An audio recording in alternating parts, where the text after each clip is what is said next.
আমার মামির বয়স ছিল প্রায় ৩৫ বছর, কিন্তু তাকে দেখে মনে হতো যেন তিনি ২১ বছরের কোনো তরুণী। মামির আধুনিক পোশাকের ধরন দেখে আমি প্রায় অবাক হয়ে যেতাম। এক রাতে হঠাৎ ঘুম ভেঙে যায় এবং আমি শুনতে পাই মামির ঘর থেকে আসা এক ধরনের আওয়াজ। আমি কিছুটা আতঙ্কিত হয়ে মামির ঘরের দিকে এগিয়ে যাই। দরজার ফাঁক দিয়ে উকি দিয়ে যা দেখলাম তা আমার জন্য ছিল সম্পূর্ণ অপ্রত্যাশিত।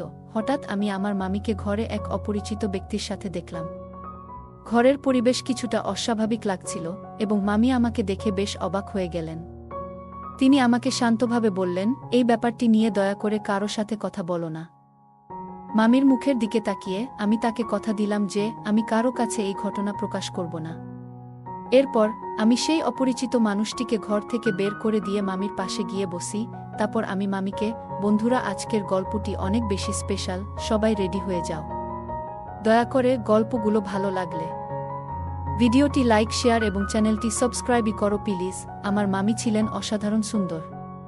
তার মেয়ের থেকে তাকে কম বয়সী মনে হতো। আমি প্রায়ই মামির বাসার বাজার করে দিতাম, কারণ মামা কাজের জন্য প্রায়ই বাইরে থাকতেন। একদিন মামা আমাকে ডেকে বললেন, বাবা, আমি ৩ মাসের জন্য বিদেশে যাচ্ছি। আমাদের কোম্পানির নতুন একটি প্রজেক্টের কাজ সামলাতে হবে। তুমি তো আমাদের পরিবারের একজনই, তাই আমি চাই তুমি বাড়ির দিকটা একটু দেখে রাখো। তারপর তিনি যোগ করলেন, তুমি তো আমার মেয়ের মামাতো ভাই, আর আমার দীর্ঘ সময়ের জন্য বাইরে থাকতে হবে। আমি চাই তুমি কয়েকদিন আমাদের বাড়িতে থেকে আমার স্ত্রী ও মেয়ের দেখাশোনা করো। আমার মেয়ে সারাদিন ইউনিভার্সিটিতে ব্যস্ত থাকে, সন্ধ্যায় বাড়ি ফিরে। তখন যদি তোমার মামির কোনো সাহায্যের প্রয়োজন হয়, তুমি তো আছো। আমি তার কথায় সম্মতি জানালাম এবং দায়িত্ব নিতে প্রস্তুত হলাম। আমার ভেতরে পরিবার ও সম্পর্কের প্রতি দায়িত্ববোধ কাজ করছিল, তাই চাচার অনুরোধ রাখতে রাজি হলাম। মামা যখন স্বল্প সময়ের জন্য বাইরে যেতেন তখন খুব একটা চিন্তা করতেন না, কারণ আমি সবকিছু সামলে নিতাম। কিন্তু এবার ৩ মাসের জন্য যাওয়ার প্রস্তুতি নিচ্ছিলেন, আর এই দীর্ঘ সময়ের জন্য পরিবারকে একা ফেলে যেতে তার মন সায় দিচ্ছিল না। মামার উদ্বেগ দেখে আমি বললাম, আপনার কোনো চিন্তা করতে হবে না, আমি সব ঠিকভাবে সামলে নেব। আপনার সম্মান আমারও সম্মান। আমার এই কথাটি সত্যিই মন থেকে বলা ছিল, কারণ মামা আমার জীবনে অনেক অবদান রেখেছেন। বিশেষত আমার বাবা মায়ের মৃত্যুর পর তিনি আমাকে সবসময় সমর্থন করেছেন। তবে কয়েকটি রাত মামার বাড়িতে কাটানোর পর আমি এমন কিছু করলাম যা কখনো ভাবিনি। মামার ভালোবাসা এবং ভরসার প্রতি আমি অন্যায় করলাম। আমি আমার জিনিসপত্র মামার বাড়িতে নিয়ে এলাম, যদিও মামি বলেছিলেন যে তিনি একাই সবকিছু সামলাতে পারবেন। তবে মামা তার কথা শুনলেন না এবং আমাকে বাড়িতে রেখে ৩ মাসের জন্য কাজে চলে গেলেন। মামা চলে যাওয়ার পর প্রথম রাতেই আমি ভাবলাম যে আমার মামাতো বোনের সাথে সময় কাটাবো, অনেক কথা বলবো, যাতে আমরা একে অপরকে আরও ভালোভাবে বুঝতে পারি।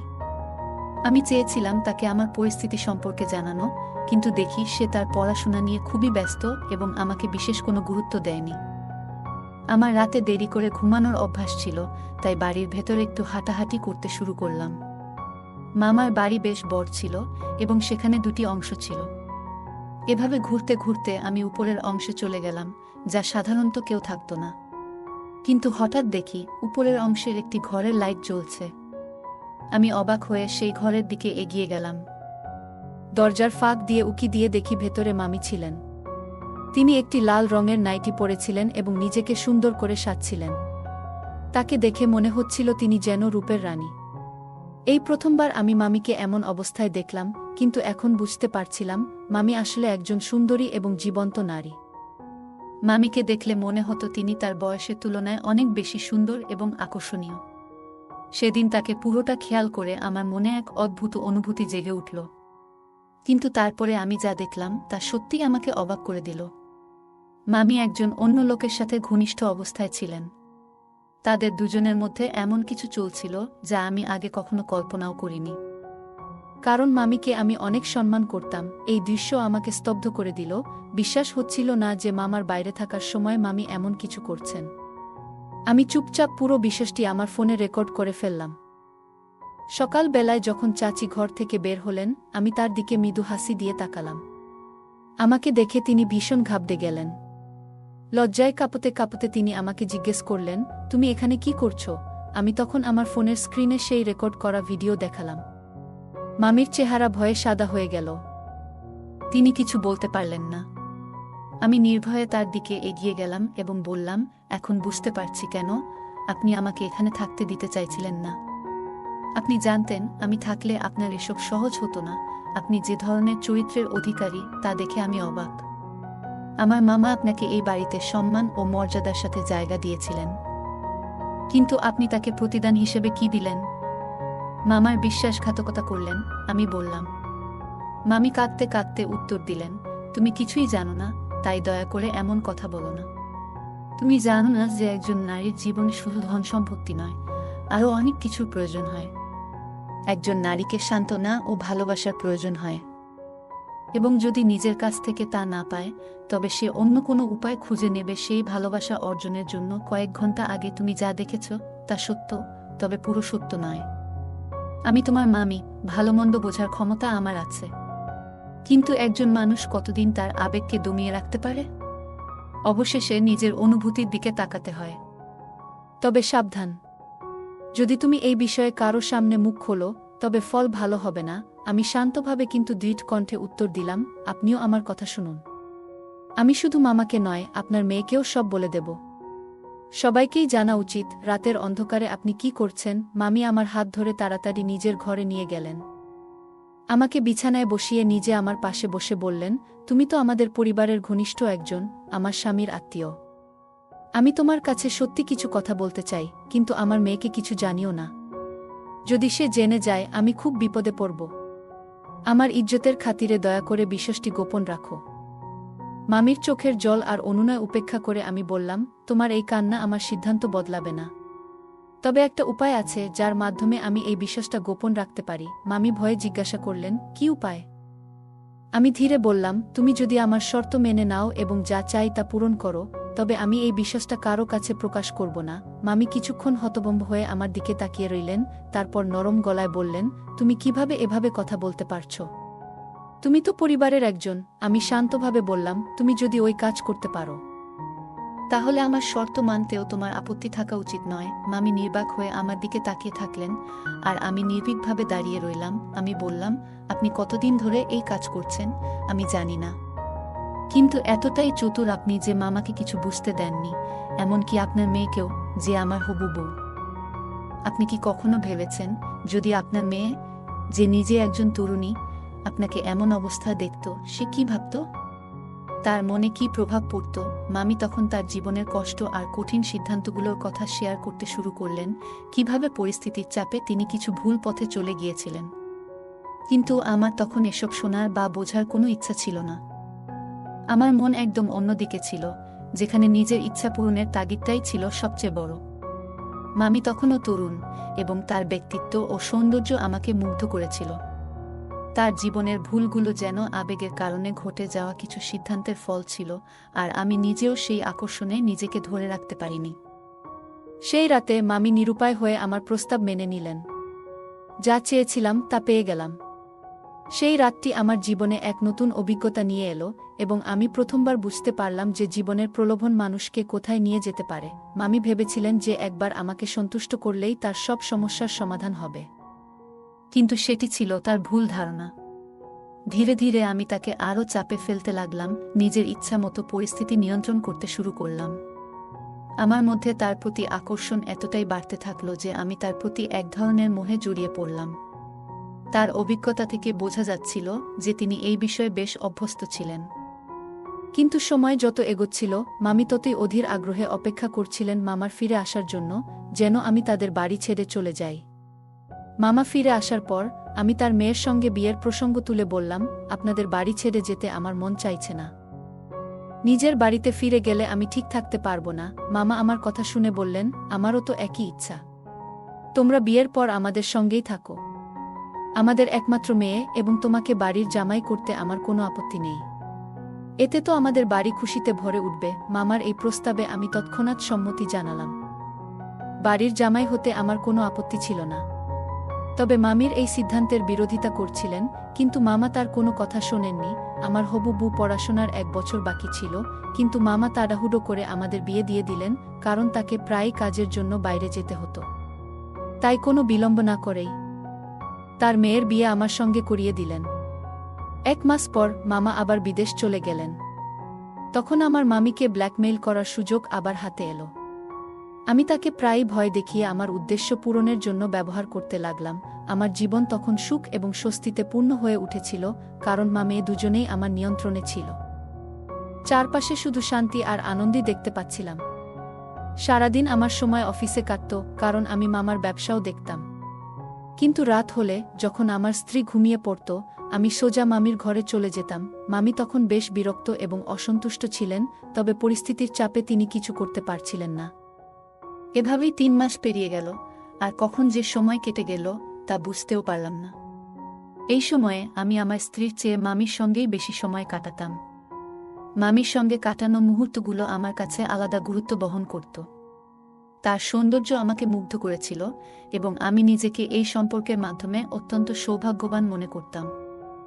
যা চাইতাম তা অল্প চেষ্টাতেই পেয়ে যেতাম। ব্যবসা, স্ত্রী, সবকিছুই আমার জীবনকে পূর্ণ করে তুলেছিল। এমনকি স্ত্রীও খুব সুন্দর ও অভিজ্ঞ ছিল। কিন্তু এক রাতে, যখন আমি আমার ঘর থেকে বেরিয়ে মামির ঘরে গেলাম, তার সাথে কথা বলছিলাম, তখন হঠাৎ করে আমার স্ত্রী সেখানে উপস্থিত হয়ে গেল এবং আমার কথা শুনে ফেলল। সে অবাক হয়ে বলল, এটা কি হচ্ছে? মামির মুখ ফ্যাকাশে হয়ে গেল, আতঙ্ক তার চোখে স্পষ্ট ছিল। কিন্তু আমি ছিলাম সম্পূর্ণ নির্ভীক। সাহস নিয়ে আমি আমার স্ত্রীর দিকে তাকিয়ে বললাম, প্রতিদিন রাতে আমি তোমার মায়ের কাছ থেকে কিছু চেয়ে আসি, আর তিনি তা মেনে নেন। আজও সেই উদ্দেশ্যে এসেছি। আমার স্ত্রী বিষয়টা বুঝতে না পেরে অবাক হয়ে তাকিয়ে রইল। তখন আমি পুরো ঘটনাটা খুলে বললাম, কিভাবে আমি তার মাকে কিছু শর্তের মধ্যে রেখেছিলাম। এটা শুনেই স্ত্রীর মুখে কথা আটকে গেল। এরপর আমি আমার ইচ্ছার কথা আবারও প্রকাশ করলাম। মামি লজ্জায় চুপচাপ দাঁড়িয়ে রইলেন, আর আমার স্ত্রী তখনও হতবাক হয়ে আমার কথাগুলো হজম করার চেষ্টা করছিল। আমার স্ত্রী ধীরে ধীরে তার মায়ের দিকে তাকিয়ে অস্পষ্ট গলায় জিজ্ঞাসা করল, মা, এটা কি সত্যি? তুমি কি আমার স্বামীর এসবের সাথে জড়িত ছিলে? মামি সঙ্গে সঙ্গেই উঠে দাঁড়িয়ে মেয়ের হাত ধরে বললেন, মা, আমি ইচ্ছা করে কিছু করিনি। আমি খুব অসহায় ছিলাম। অনেক কিছু আমার ইচ্ছার বাইরে ঘটেছে।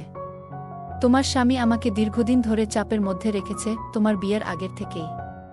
আমি চাইনি তোমার উপর এর প্রভাব পড়ুক, তাই সবকিছু চেপে রেখেছিলাম। মামি চোখের পানি ধরে রাখতে পারছিলেন না। তিনি আরও বললেন, তোমার কষ্টের ভয়ে আমি এই সত্য গোপন রেখেছিলাম, কিন্তু আমি জানতাম না যে আমার এই গোপন বিষয় এতদিন পরেও ফাঁস হয়ে যাবে। যদি ফাঁস হতেই হতো, তাহলে আমি তার কথা শুনতাম না। কিন্তু আজ সবই প্রকাশিত হয়ে গেল। আমার স্ত্রী কিছুক্ষণ নীরব থাকল, চিন্তায় ডুবে। আমি মামিকে পাশে বসিয়ে দিলাম এবং স্ত্রীর দিকে তাকিয়ে বললাম, তুমি এখন ঘরে ফিরে যাও। আমি এখানকার বিষয়গুলো ঠিক করে নেব। কিন্তু সে দৃঢ়ভাবে উত্তর দিল, না, আমি এখানেই থাকব। আমি দেখতে চাই, এতদিন ধরে তুমি আমার মায়ের সাথে কি করছিলে। আমি মামির দিকে তাকিয়ে মৃদু হেসে বললাম, আমি এমন কিছুই চাইনি যা আপনার পক্ষে অসম্ভব। মাত্র 15 লাখ টাকার কথাই বলেছি। আপনি এই টাকা আমাকে দিয়ে দিন, কারণ অন্যের বাড়িতে থাকা আমার পছন্দ নয়। আমি আমাদের জন্য একটি নিজস্ব বাড়ি তৈরি করছি, যেখানে আমরা শান্তিতে থাকতে পারব। আর তাই আমি বারবার টাকার প্রয়োজন অনুভব করছি। যদি আপনার সম্মান রক্ষা করতে চান, তবে আমার এই চাহিদা পূরণ করুন। এটাই সেই দাবি যা আমি আমার মামির কাছে করে আসছিলাম। ধীরে ধীরে আমার অ্যাকাউন্টে অনেক টাকার সমাগম হচ্ছিল, আর মামির অ্যাকাউন্ট ফাঁকা হতে চলেছিল। মামির ব্যাংক অ্যাকাউন্টে আর কোনো টাকা ছিল না, তাই তিনি বারবার আমার চাহিদা পূরণে অস্বীকার করছিলেন। আমি তাকে মানসিক চাপে রাখছিলাম। মামি কাঁদতে কাঁদতে বললেন, আমি সত্যি বলছি, আমার কাছে আর কোনো টাকা নেই। আমার সবটুকু সম্মানের জন্য তোমাকে দিয়েছি। এ কথা বলেই তিনি আরও জোরে কাঁদতে শুরু করলেন। এমন সময় আমার স্ত্রী আমার কাছে এসে আমার শার্টের কলার ধরে বলল, তোমার এতটুকু লজ্জা নেই? তুমি আমার স্বামী হয়ে কিভাবে আমার মায়ের সঙ্গে এমন খেলা খেলতে পারো? তুমি আমার মায়ের দুর্বলতার সুযোগ নিয়েছ। যদি মায়ের কোনো গোপন বিষয় তোমার জানা ছিল, তাহলে তোমার উচিত ছিল তাকে সাহায্য করা, কিন্তু তুমি তাকে ব্ল্যাকমেইল করে তোমার ইচ্ছা পূরণ করেছ, এভাবে টাকা আদায় করছিলে। আমার স্ত্রীর এই আচরণে আমি হতবাক হয়ে গেলাম। সে আমার মুখে একটি চড় মারল, যা আমি কোনোভাবেই প্রত্যাশা করিনি। আমি অবিশ্বাসের চোখে তার দিকে তাকিয়ে রইলাম।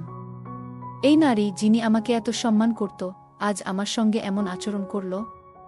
তার উচিত ছিল তার মায়ের সঙ্গে কথা বলা এবং জিজ্ঞাসা করা, কেন তার মা এতদিন তাকে মিথ্যা বলছিলেন।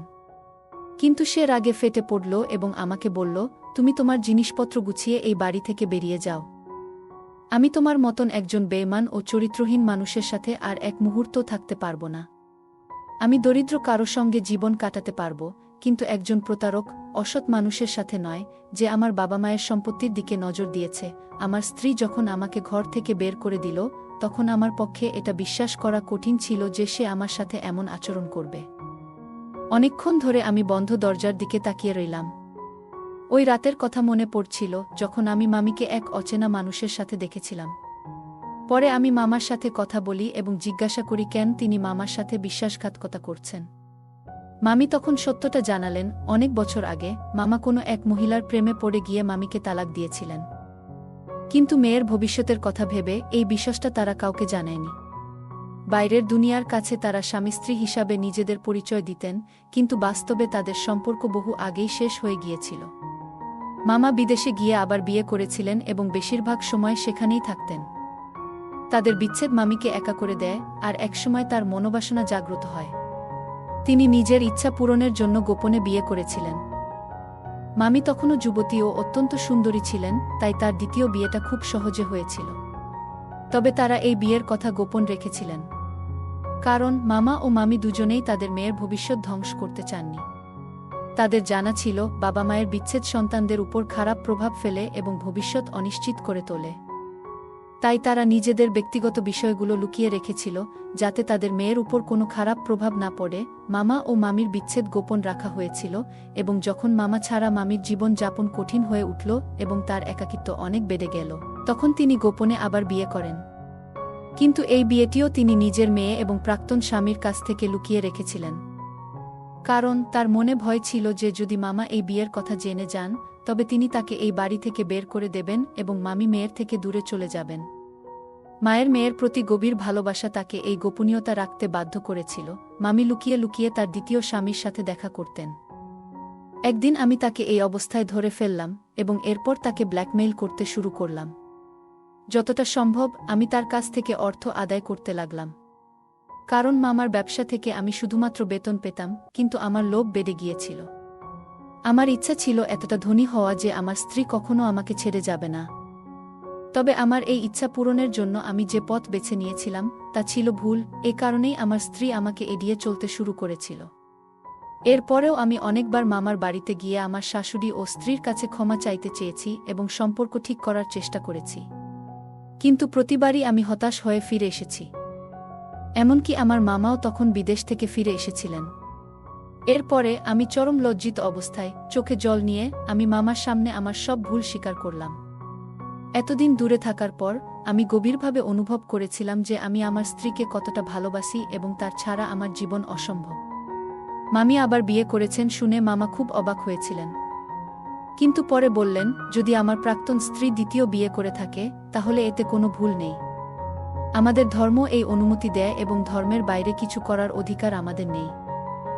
আসল ভুলটা আমারই ছিল, আমি তাকে ঠকিয়ে ছেড়ে চলে গিয়েছিলাম এবং বিদেশে গিয়ে বিয়ে করেছিলাম, এমনকি তাকে তালাক দিয়েছিলাম। কিন্তু সে কিভাবে একা এতদিন এই দীর্ঘ জীবনযাত্রা চালিয়ে যাবে? তারপর মামা আমাকে হতাশ ভঙ্গিতে বললেন, তুমি তার অসহায়তার সুযোগ নিয়ে খুব বড় ভুল করেছ। আমরা তোমার উপর খুব গর্ব করতাম, কিন্তু তুমি আমাদের নিরাশ করেছ। এরপর মামা শান্তভাবে মামি এবং আমার স্ত্রীকে বোঝানোর চেষ্টা করলেন যে আমাকে ক্ষমা করে দিক। ভুল তো সবারই হয়, মানুষ মাত্রই ভুল করে, বললেন মামা। মামি তার মেয়ের সংসার রক্ষার জন্য আমাকে ক্ষমা করতে রাজি হয়ে গেলেন, কিন্তু আমার স্ত্রী তখনও আমাকে ক্ষমা করতে চাইছিল না, এমনকি আমার মুখটাও দেখতে চাইছিল না। আমি স্ত্রীর পায়ে পড়ে ক্ষমা চাইলাম এবং বললাম, আমি যা করেছি তা আমাদের দুজনের ভবিষ্যতের জন্যই করেছি।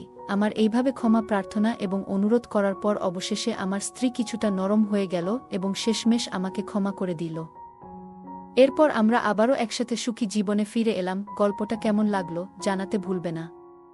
আরও মজার মজার রোমান্টিক গল্প শুনতে চাইলে ভিডিওটি লাইক, শেয়ার এবং চ্যানেলটি সাবস্ক্রাইব করতে এবং বেল আইকনটি ক্লিক করতে ভুলবে না। ধন্যবাদ।